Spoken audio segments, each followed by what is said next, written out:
형제자매 여러분, 혹시 맹천수라는 집사님 아십니까? 아시는 분 아무도 안 계십니까?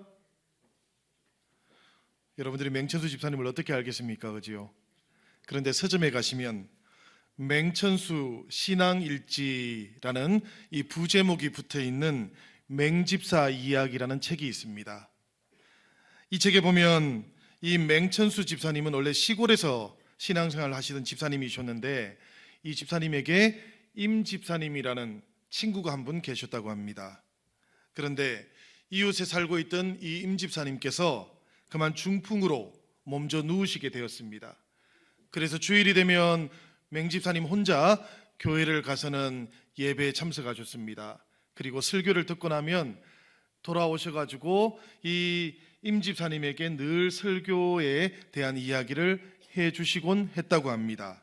그런데 어느 날 이 맹 집사님을 통해서 기독량으로 설교를 듣고 있던 임 집사님이 자기도 교회에 꼭 가고 싶다라고 그렇게 이야기를 했습니다.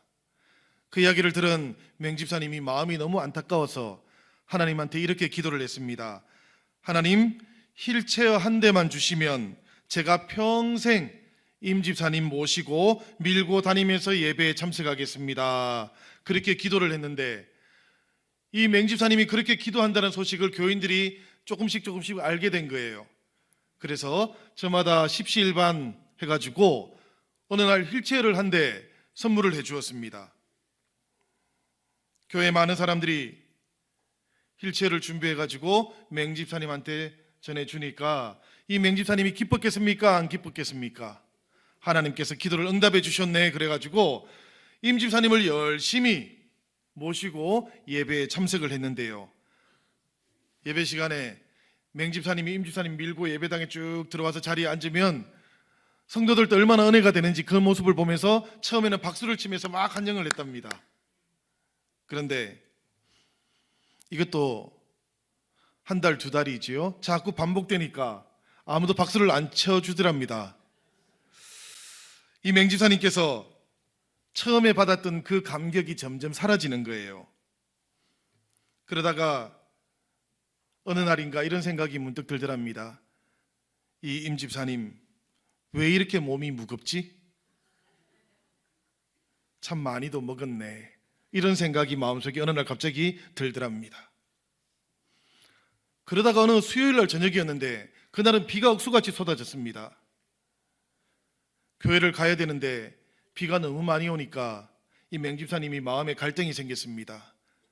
이 비를 뚫고도 휠체어를 밀고 가야 되나?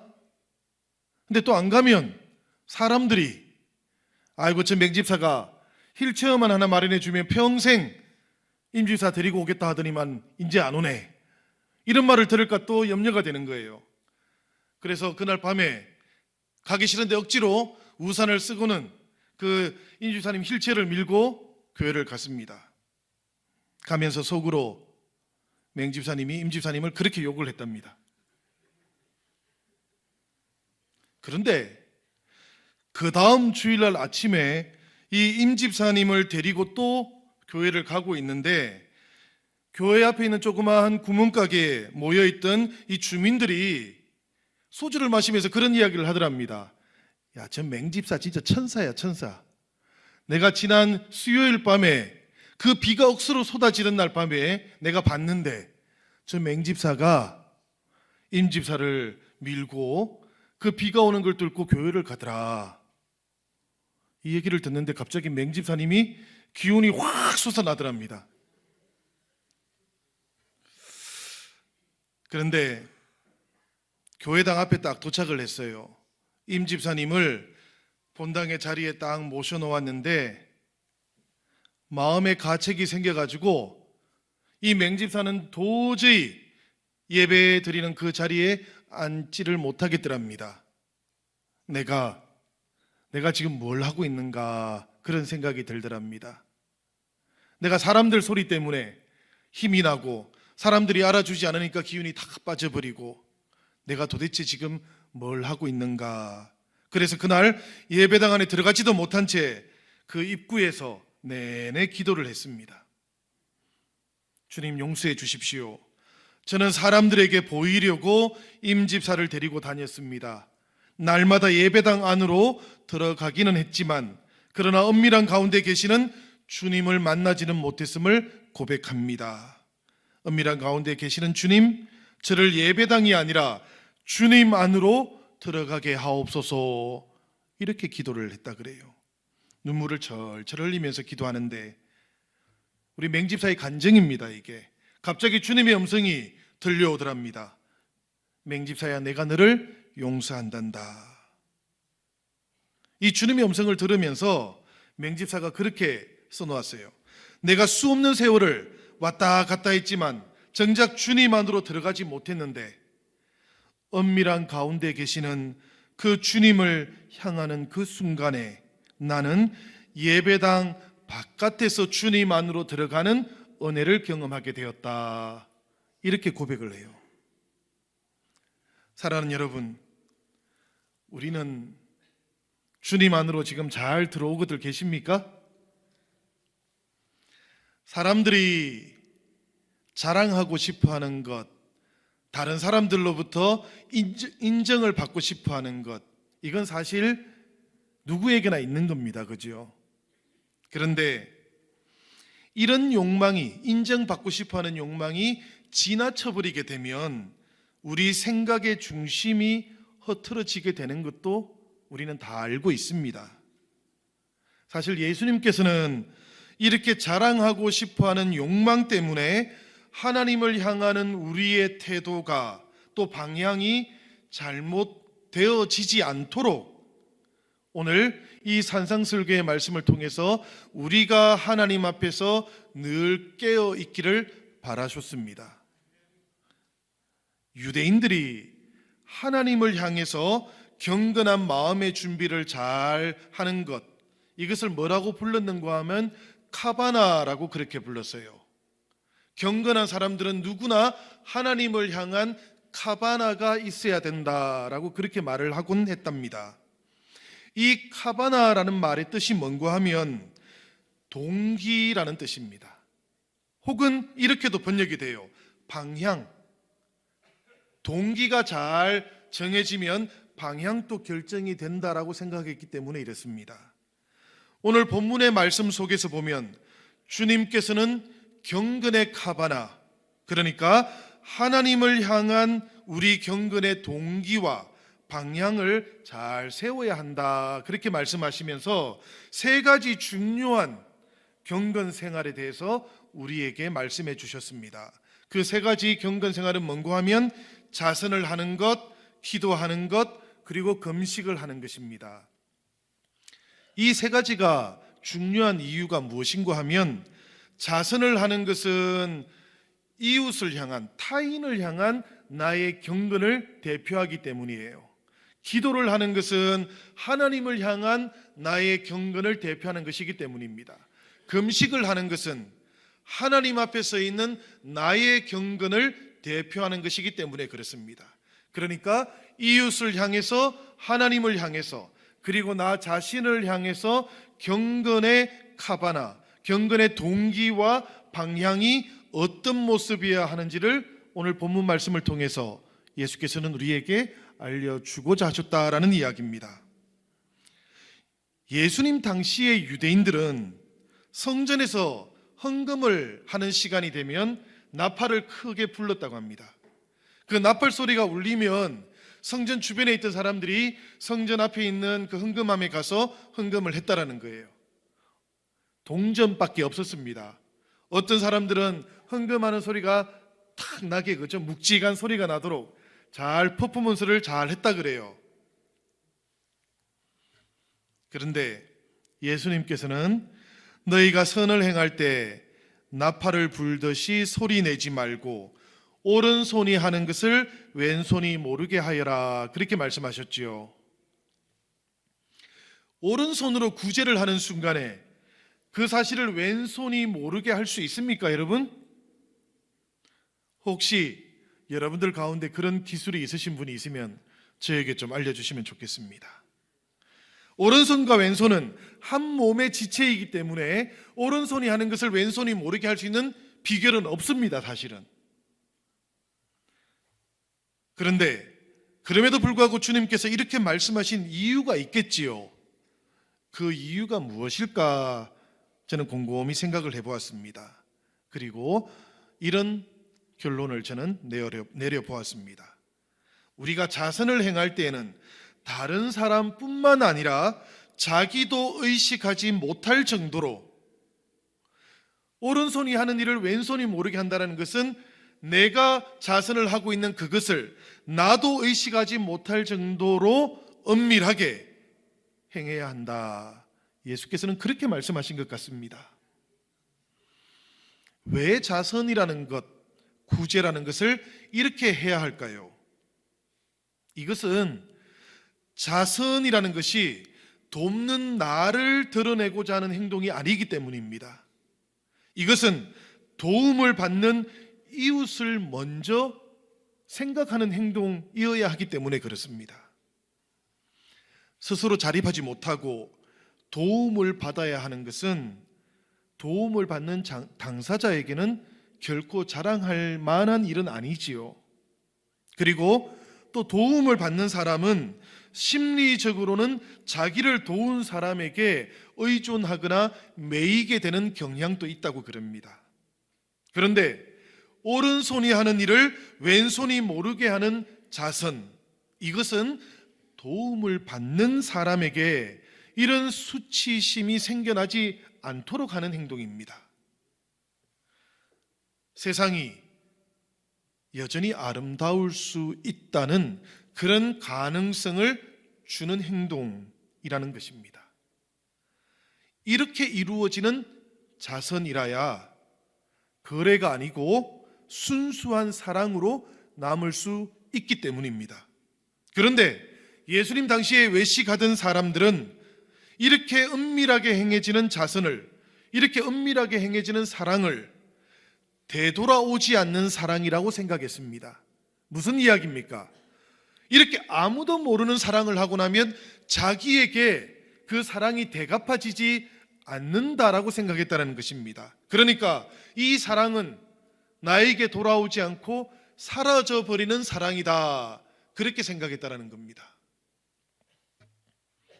바리새인들은 그런 이유로 사람들이 보는 곳에서 사람들이 알 수 있도록 행해지는 자선만이 자기에게도 의미가 있는 것이다, 그렇게 생각을 했던 것이죠. 이 경건이라는 것, 그것이 본래의 지향점을 잃어버리고 자기 과시의 수단으로 변질되어 버린 것입니다. 그런데 여러분, 우리는 꼭 하나 알고 계셔야 하는 것이 있습니다. 아니, 잘 알고 있기 때문에 잘 기억해야 되는 것이 있습니다. 그것이 뭔가 하면 세상 사람들이 아무도 알아주지 않아도 하나님께서는 우리의 행동과 행실을 다 기억하고 계신다는 것입니다. 사라의 여종이 하나 있었지 않습니까? 누구지요? 하갈, 그죠?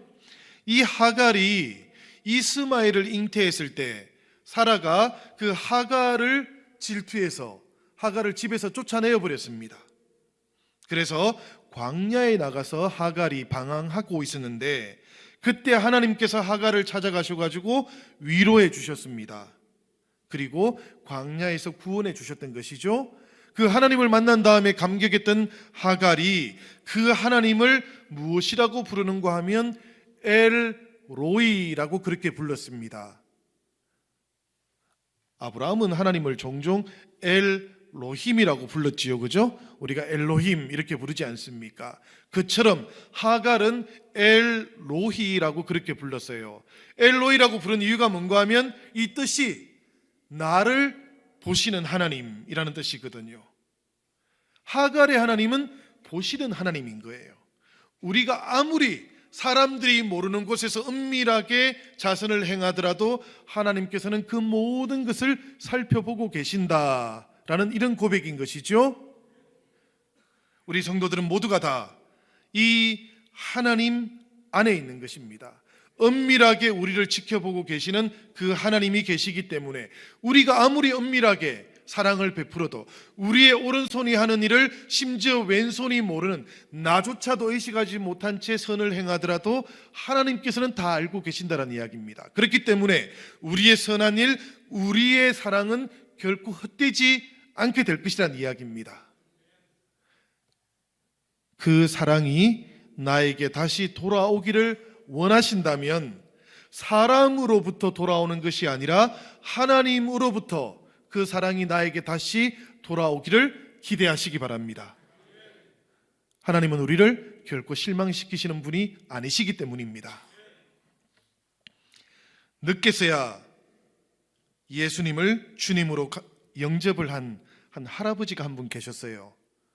주님을 늦게 만나고 그리고 인생을 돌아보니까 참 하나님의 은혜가 아니었던 적이 없었던 겁니다. 그래서 이 할아버지가 늘 감격 속에서 하루하루를 보내고 있었어요. 그런데 어느 날인가 그렇게 신앙의 감격 속에 살아가고 있는 시아버님이 너무나 대견스러워 보였던 며느리가 한 분 있었습니다. 이 며느리는 원래부터 신앙생활을 했던 거거든요. 초신자 시아버지를 보니까 왠지 마음에 감동이 막 있는 거예요. 그런데 집에서는 한 번도 기도를 잘 안 하시는 거예요. 가정예배나 이런 것들에서 기도를 자꾸 안 하시는 거야. 그래서 어느 날인가 이 며느리가 밥을 준비해가지고 딱 들고 들어오면서 오늘은 아버님께서 기도해 주세요 하고 눈을 꼭 감아버렸답니다.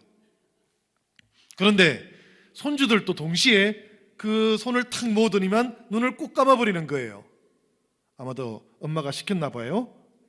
눈을 꼭 감아버리니까 이 시아버님, 할아버지가 어떻게 해야 되나 고민에 빠졌습니다. 혼자서는 많이 해봤는데 사람들 앞에서 기도를 안 해본 거죠. 근데 손주들을 보니까 안 할 수가 없었어요. 그래서 이 할아버지가 갑자기 하나님 앞에 이렇게 기도하는 겁니다. 하나님 만세! 신앙생활을 하고 나서 하나님을 만나고 하나님과 함께 동행하다 보니까 기도를 딱 떠올리는데 그 생각밖에 안 들더랍니다. 나를 늦게라도 이렇게 불러주시고 하루하루를 감격 속에 살게 하시는 하나님을 생각하니까 내 기도는 하나님 만세밖에 없네. 여러분, 이 기도가 하나님 앞에 좋은 기도였을까요? 좋지 않은 기도였을까요? 격식을 잘 갖추지는 못했습니다마는 그러나 정말 하나님께서 기뻐하시는 기도였을 겁니다. 혹시 여러분들은 주님으로부터 은혜를 받으시고 주님의 자녀가 되시고 난 다음에 하나님 만세라는 기도를 해보신 적이 있으십니까? 하나님 만세 한번 해보셨습니까? 사람들이 하나님 앞에 참 많은 기도를 하는데 이런 마음속에서 정말 우러나는 기도도 우리가 가끔씩은 드려보면 좋겠습니다. 유대인들은 하루에 3번씩 해당해서 기도했던 사람들입니다. 아침 9시, 낮 12시, 오후 3시에 기도를 했습니다. 외출을 했다가도 이 시간이 되면 길에서 한쪽에서 하나님께 기도했던 사람들이에요.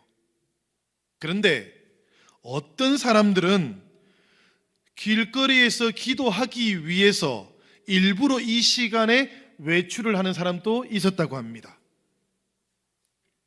왜 그렇게 했을까요? 사람들 앞에 내가 기도를 잘 하는 사람, 열심히 하는 사람이라는 칭찬을 받고 싶었기 때문입니다.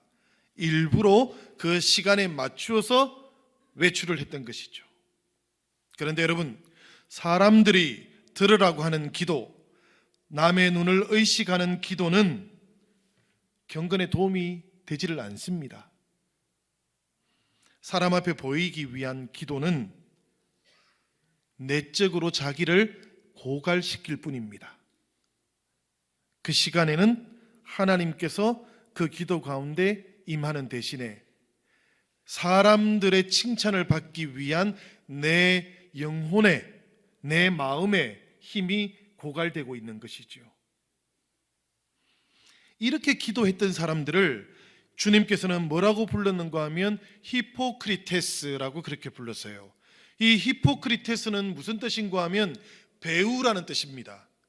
광대라는 뜻이에요.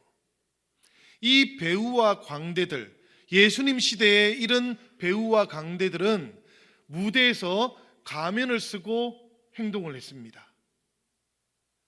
가면을 쓰고 행동하고 가면을 쓰고 기도한다는 이야기는 무슨 뜻인가 하면 내 기도를 하지 않는다는 이야기입니다. 내 고백이 없다라는 이야기입니다. 그 순간에 다른 사람이 있다는 이야기죠. 바리새인들의 기도를 보시면서 예수님께서는 그들은 히포크리테스들이다, 외식하는 자들이다 라고 그렇게 불렀습니다. 외식하는 사람들이 왜 자기 고백이 없는 기도, 자기 것이 아닌 그 기도를 하게 되었던 것일까요? 오늘 성경의 말씀을 보니까 1절과 5절과 16절에서 주님께서는 반복해서 이렇게 말씀을 하십니다. 그들은 사람에게 보이려고 기도하는 것이다. 사람에게 보이려고 기도하는 이유는 무엇인가 하면 2절에 나오고 있어요. 사람에게 영광을 얻기 위함이다. 그런데 성도 여러분, 사람의 시선을 더 중요하게 생각했던 사람들, 사람에게 영광을 얻고자 했던 사람들 안에는 우리가 이것을 기억해야 됩니다. 그런 사람들 안에는 하나님께서 들었을 공간이 없어요. 하나님을 위한 자리가 없다는 이야기입니다. 그래서 우리 주님께서는 기도할 때에는 골방에 들어가서 문을 닫고 은밀하게 기도하는 것이 더 낫다고 그렇게 말씀하셨던 겁니다. 이 성경에 나오는 골방은 어떤 골방인가 하면 창문이 없는 창고와 같은 곳입니다. 그곳에 문을 닫는다라는 것은 기도하는 소리마저도 들어오고 나가지 않도록 한다는 이야기예요. 그러니까 완전한 차단을 의미하는 것입니다. 그저 몸만 그렇게 하라는 말씀도 아니에요. 우리의 마음이 사람들의 시선과 사람들로부터 오는 영광으로부터 완전하게 차단되어 있어야 한다라고 그렇게 말씀하시는 겁니다. 제가 설교단에 올라오기 전에 목양실에서 뭐 하는지 궁금하시죠, 여러분들? 제가 들어오기 전에 꼭 하는 게 하나 있습니다. 그게 뭔가 하면 일단 어깨에 힘을 좀 푸는 겁니다. 제가 거울 보면서 혼자서 막 이러고 있어요. 혹시라도 여러분들 그때 들어오셨다가 제가 이러고 있으면 목사님 왜 저러시나 놀라지 마시기를 바랍니다. 그 다음에 또 하는 게 있어요. 뭔가 하면 이걸 합니다. 제가 거울을 보면서 이걸 해요. 왜냐하면 얼굴 근육이 너무 굳어 있거든요. 표정이 굳어 있거든요. 말이 잘 안 나오거든요. 그런데 이건 하면 돼요. 그러면 근육이 좀 풀립니다. 근데 정말로 어려운 것도 있습니다. 마음의 근육은 빨리 안 풀어지더라고요.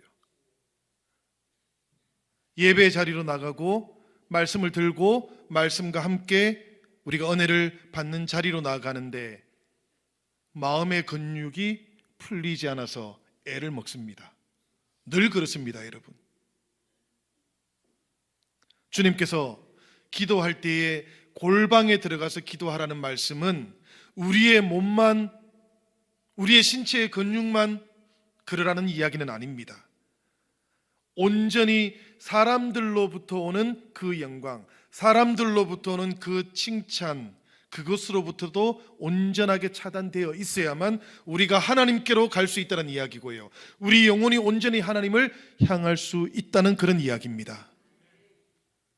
저는 골방에서 드리는 이 은밀한 기도, 그 중심이 하나님 앞에 서 있는 기도를 우리 영신교회 성도들이 다 드릴 수 있기를 주님의 이름으로 기원합니다. 바리새인들과 서기관들이 일주일에 2번씩 금식을 했습니다. 목요일과 월요일입니다. 사람들이 많은 곳에서 금식하는 모습을 보이려고 했습니다.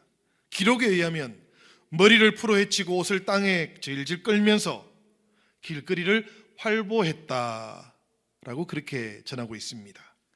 심지어 자기 얼굴이 창백한 것을 보이기 위해서 얼굴에는 흰 칠을 했습니다. 회칠을 했습니다. 저는 금식을 하면 얼굴이 더 좋아집니다. 사람들 앞에 보이려고 하면 창백해져야 하는데 바리새인들이 그런 고민을 했던 것이지요. 금식했는데 티가 하나도 안 나는 겁니다. 그래서 얼굴에다가 회칠을 막 합니다. 사람들이 보고 저 사람은, 저 랍비는 지금 하나님 앞에 금식하고 있구나라는 그 인정을 받고 싶었기 때문이죠. 그런데 여러분, 하나님 앞에 온전히 집중하는 대신에 자기의 금식을 자랑하고 싶어하는 마음이 있는 그 순간부터 그 금식은 고행이 되지 않겠습니까? 우리말에 좋은 말이 있지 않습니까? 금식 대신에 뭘 하고 있다고요? 금식을 하고 있다고요. 우리가 금식을 한다면 이것도 반드시 알아야 됩니다. 성도들이 금식을 하는 이유는 은밀한 가운데 계시는 그 하나님을 만나기 위한 것이라는 것. 성도들이 먹지 않고 하나님께 나아가는 이유는 딱 하나밖에 없습니다. 내 자신을 비워서 내 안에 하나님으로 채우기 위해서라는 것. 이것이 금식의 카바나라는 것입니다. 금식이 향해야 하는 방향이라는 뜻입니다. 이 방향을 상실해 버리고 나면 예수님께서는 이런 금식은 사람에게 보이려고 하는 금식이다, 그렇게 말씀하셨던 것이죠. 이 말씀을 거꾸로 뒤집어 보면 이런 겁니다. 사람들이 알아주지 않으면 안 할 금식이라는 이야기예요. 사랑하는 여러분, 우리는 이런 금식은 하지 않기를 바랍니다. 사람들이 알아주지 않으면 안 해도 되는 금식은 하지 마시기를 바랍니다. 우리가 주님과 함께 있는 동안, 신랑과 함께 있는 동안, 혼인 집에 있는 동안에는 주님께서도 금식하지 않아야 된다라고 말씀하셨죠. 오히려 우리가 기뻐하고 축제를 벌여야 된다라고 그렇게 말씀하셨던 것 아닙니까?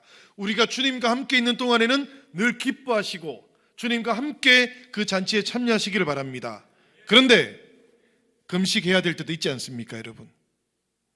우리가 금식해야 할 때 있지 않습니까? 언제 금식을 해야 되는지 오늘 우리가 봉독했던 16절의 말씀을 거꾸로 뒤집어 보면 알게 됩니다. 금식을 하면서 슬픈 기색을 만들거나 금식을 하면서 얼굴을 흉하게 하는 것이 아니라 거꾸로죠. 슬픈 일이 생겼을 때 나도 모르게 얼굴이 흉하게 되는 때를 맞이하게 되었을 때는 우리가 금식해야 하는 것입니다. 내 안에, 내 마음에서부터 주님이 사라지는 때를 맞이하게 되었을 때 우리는 금식해야 하는 것입니다, 여러분.